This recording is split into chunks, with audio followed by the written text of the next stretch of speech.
Hello, I'm Jackie Lucky, your financial planning maestro. This series of podcasts is aimed at financial planning professionals and also those who are looking to enter the financial planning profession. We will be talking during the podcast about all things Certified Financial Planner certification related, talking to other CFPs around the world, and also we will be dropping in on some new entrants who've just entered the financial planning profession, and we'll be checking up along the way on a regular basis with them to see how they're getting on. I hope you enjoy today's podcast. Hello and welcome. I'm Jackie Lucky, your financial planning maestro.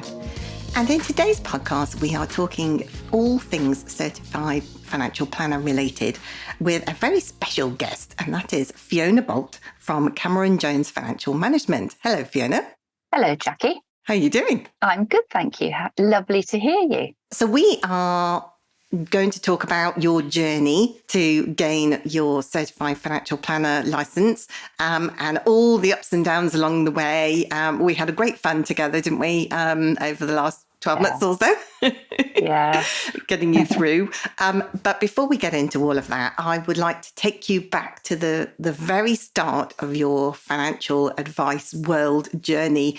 Tell me a bit about how you got into financial services and into financial planning and, you know, the sorts of roles that you held. How did you get to where you are today? I joined financial services profession about 20 years ago, and it came because I had had two completely different careers previously, one in recruitment consultancy and one in business-to-business marketing for British Telecom back in the day. And with BT, I had 4 children and had my maternity leaves from them. And when I came back to work after my 4th child was born, they had a big restructuring, and my job spec would have meant a lot of travel, which wasn't practical with 4 children under 6. Yep. So I had a friend who was an IFA in Sidmouth, so I'm down in Devon, and I had a financial planner myself for 20 odd years, helping me with my pension. And my mate asked if I fancied giving mortgage advice. He knew that I was around not doing anything particularly. And I just thought, I've moved house a lot with various jobs, and applying for a mortgage must be quite straightforward. So I went and did the MAC qualification and went to work for him part-time. And I was there for a year. And I could see what he was doing when he was seeing clients. So I might do mortgage advice, and then he'd be sorting out their protections, possibly some pension planning. And he came out with me on a couple of meetings, and I just thought I really fancied doing this myself. Yeah. So in that year, I then took some of the exams for what was the certificate level back in the day, 20 years ago. Yeah. And then I actually left him and got a position as a trainee IFA, or I just passed my exams, and went to work for a firm in Exeter and became an IFA. Oh, wow. And then at some point you left there. Is that when you decided to start your own business? Yes. So in the time I was with them, I had my 4 children. I then got divorced from my first husband, and I was sort of probably in a bit of a rut, but not doing much about it. And then at the start of 2017, I was approached by one of the reps from one of the companies that you do business relief planning with. And if it hadn't been someone that I knew, I probably, when he said, "I'm with St. James's Place, would you like to come for a coffee chat?" If I hadn't known him, I would have just said no. I had probably the preconceptions that a lot of people have or still have. And all I can say is it took me about 8 months to go through the process of exploring options. And I did look at other firms as well, and decided I would be brave and leave the comfort zone of where I'd been for 13 years, and decided to set up myself as my own business, and took on offices and started with some staff. And 6 years on, I can only say, best thing I ever did. Yeah. Love what I do. Absolutely.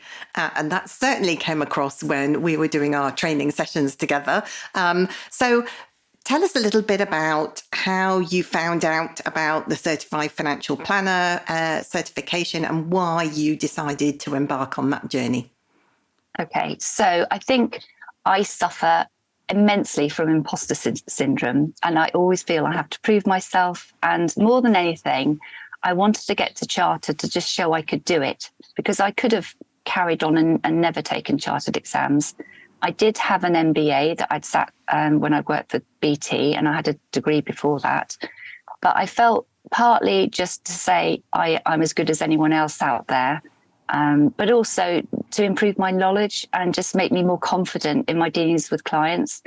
So I'd started on the CII route. So I'd done CII to get the diploma back in 2012, and that practically killed me, I'll be honest.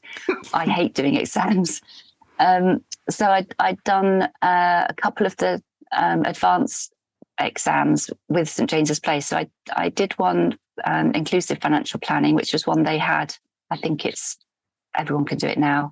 And I also prepared to sit the later life planning advanced exam, and then didn't get to the exam on the day because of storms and the M5 was blocked. So that was a nuisance. And I happened to be speaking to one of our, there's a team sitting behind us to help people improve their qualifications, make sure they remain accredited in the various certificates and things that we have to have behind us to give advice on things. And in chatting to him once, he suggested, had I considered the CISI route, or CISI as I've always called it to myself. And I looked at it and thought, actually, so I'd sat one advanced exam and failed it. So then I thought, at least it's one exam, big exam, I realised, and then the case study. And I just thought I would give it a go. And I'm really glad I did. Yeah. And so you sat the level 6 exam, then passed that without any trouble? Yeah, amazingly.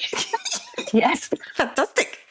And then rolled on to the level 7 case study financial plan assessment, which is going to take up most of our time talking to each other today. Tell me a little bit about how you approach that case study, what you did. Obviously these takes quite a lot of time to sit all of this, doesn't it? What was your general overall approach? So basically, St James's Place put on for us some assistance. So I had the case study, I prepared for it to my best ability, and then we had, I suppose, like a coach, someone to help you think things through. And that person was helping, maybe about 8 or 10 of us. And we all had different case studies. Well, a couple of us may have had the same one, but, the fundamentals were, you need to plan how you're going to do this. And it's very, very Excel spreadsheet driven. Now, I can work an Excel spreadsheet sort of, but I hadn't got loads of experience in it. And that was perhaps the biggest thing. And then trying to interpret the data that you got when you worked out your calculations, which would help you decide, could you do that for the clients, or would you be better doing that? And yes, it was. I found it really full on, and I spent a lot of time trying to do it, and submitted my case study the first time, and failed. Okay. Yeah. That's not unusual. Not unusual on a number of counts. Not unusual for a lot of financial planners to be, fairly aware of Excel and use it from time to time, but not to the level of detail that is required for the assessment, really, isn't it? That's a whole new level of knowledge and skills that you need to gain. Definitely. I think that's the hardest thing, because it's not like, I had been advising for 17 years, and I pretty much knew stuff across all the different areas of advice. I'm fairly generalist, although I've specialised as time has gone on more towards pensions and later life. So things, the sort of trust side of things, I've found perhaps more tricky because I haven't done so many of them. Yeah. But it was a wake-up call. I was disappointed, but I wasn't surprised, because there was a few sections I thought, no, I think I've nailed that. And then there was quite a few I thought, not sure. Yes. So, yeah. And so that's when we came across each other, wasn't it? Oh, my word. And I'm going to say to anyone watching this, I had Jackie on a complete pedestal. I was frightened to even contact her in the first place and admit to my foibles and inability to financially plan, because she's just amazing. But actually working with you was the best thing I could have done, because you're so helpful and patient. Oh, thank you. I don't know why you put me on a pedestal. That's completely not necessary at all. But it's, we had an amazing fun along the way, didn't we? Getting to grips with those spreadsheets and just trying to make your spreadsheet show what you knew, the advice that you were giving. There was nothing wrong with any of that. It was just really making those spreadsheets manipulate them into the way that you wanted them to work properly, so that you could actually basically say, well, this is what the spreadsheet shows, and this is why I'm saying what I'm recommending. But you're completely not alone at all in those issues, grappling with the spreadsheets. So tell us a little bit about what happened with your second submission. Well, I think with the second submission, with your guidance, I changed the approach to it from the beginning. I almost had to go back to the beginning with the spreadsheets because I got myself in quite a pickle with it all first time round. And it was almost easier to start again.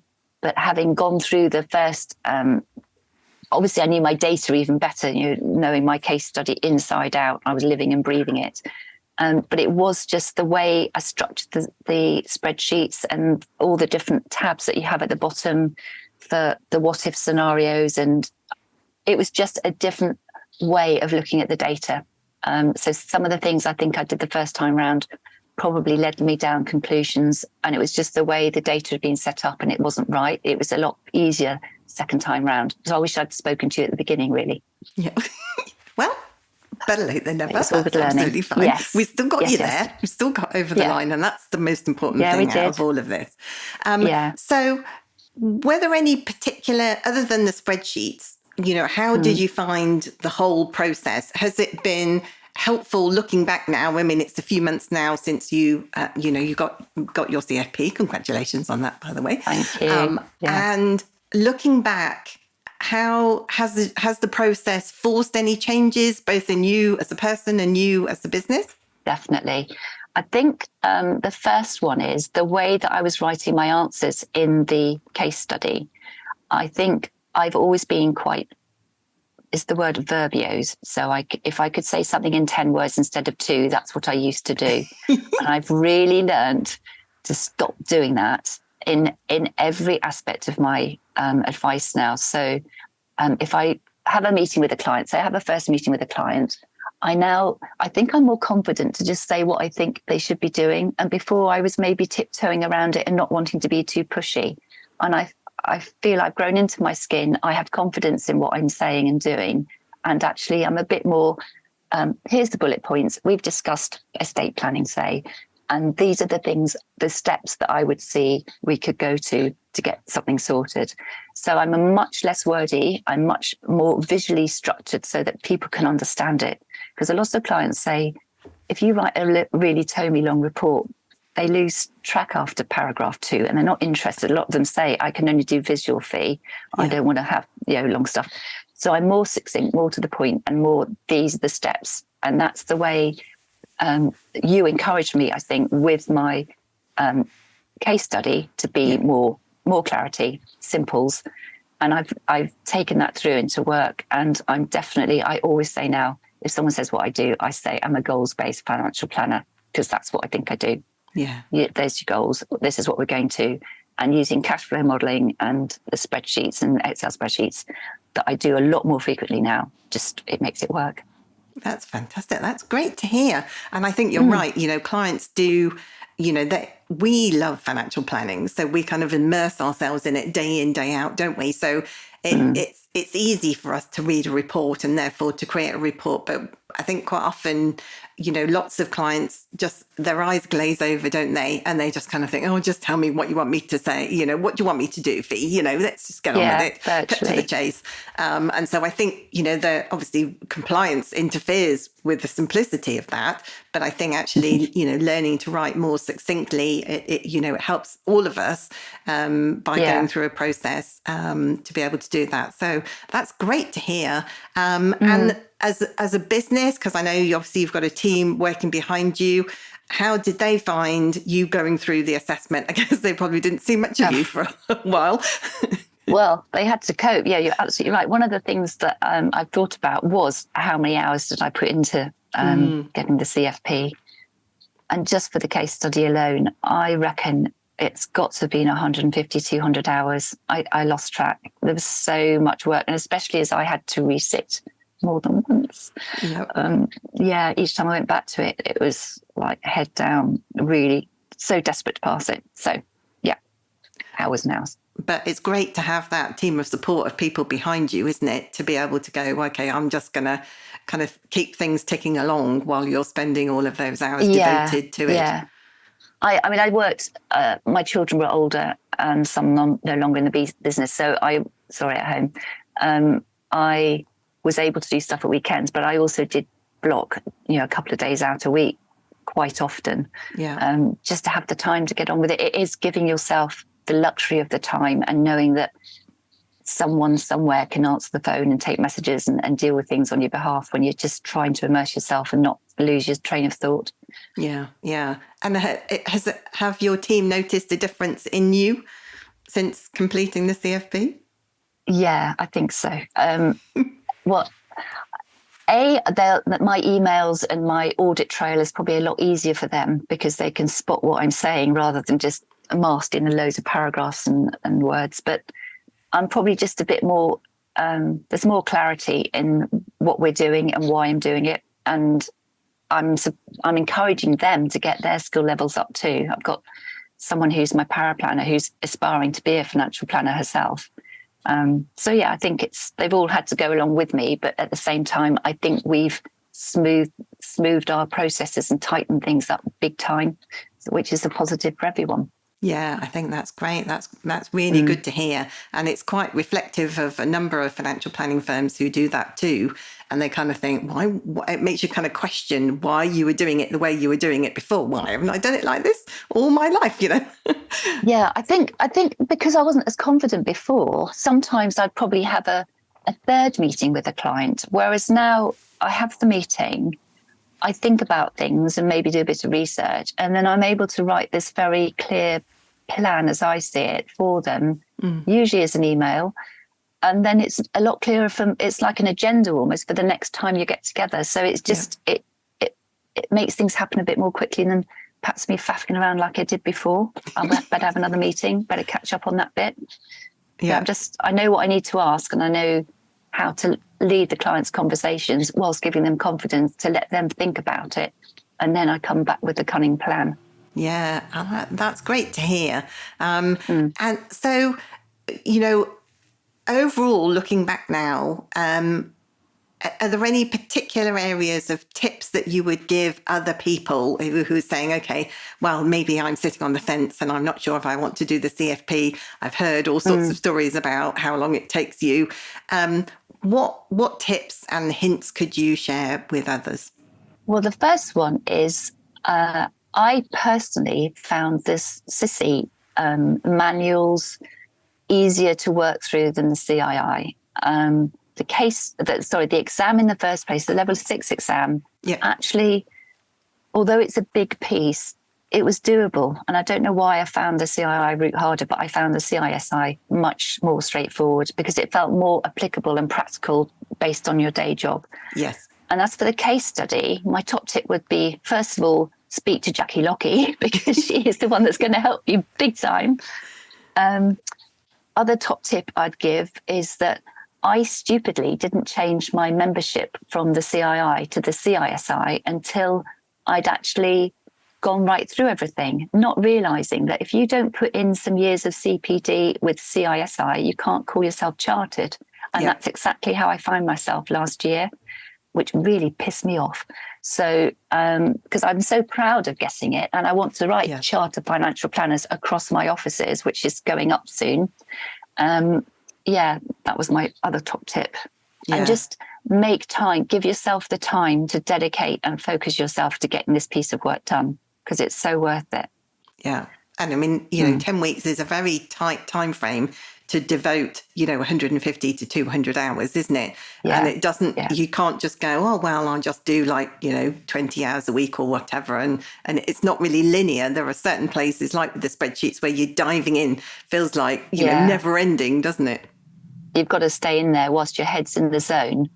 I know you need to have breaks, but every time I walked away from it, then I lost my train of thought. And because so many things are interlinked, the biggest thing is that you don't pull stuff from one page back through to another. If you make adjustments, you just have to be so on it.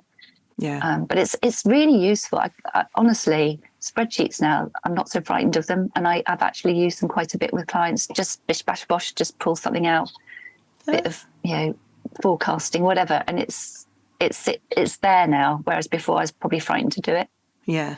And so many of these, and particularly women, I think the blokes also suffer with imposter syndrome, but it's particularly women who, when they go through the CFP process, so many of them, in fact, probably the majority of them actually, say to me that they feel so much more confident as a financial planner, and that in a traditional financial advice world that, as we both know, has been dominated by men for many decades, that actually you kind of feel that you need to be, like you said right at the start of this interview, you need to be better than everybody else. You need to be chartered, not because you have to be, but because you want to prove that, you're amongst the best out there. Yeah. I hadn't even realised actually that the level 7 is the equivalent of a master's. Yes. I had never knew that. Yeah. Something, again, to be extremely proud of. Yeah, absolutely. Yeah. Well, Fiona, it's been an absolute delight to talk to you today. Thanks very much for sharing with our listeners your journey to gain CFP certification, and congratulations once again. You are so welcome. And to everyone out there, just go for it. If I can do it, anyone can do it, I promise.